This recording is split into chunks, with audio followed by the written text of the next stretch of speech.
யோபு 29ஆம் அதிகாரம் 2ஆம் வசனம். சென்று போன மாதங்களிலும் தேவன் என்னை காப்பாற்றி வந்த நாட்களிலும் எனக்கு உண்டாயிருந்த சீர் இப்பொழுது இருந்தால் நலமாயிருக்கும்.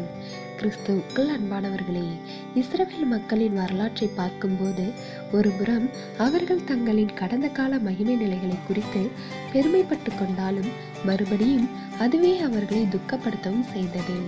ஏனென்றால் அந்த மகிமை அவர்களை விட்டு கடந்து போயிருந்தது.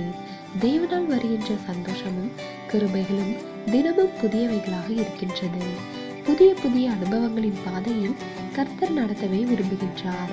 எனவே நேற்று எப்படி இருந்தோம், எப்படி மகிழ்ந்தோம் என்பதில் மனதை நிலைப்படுத்தாமல் இன்று எவ்விதமான புதிய அனுபவங்களை காண வேண்டும் என்பதில் மனதை ஈடுபடுத்த வேண்டும்.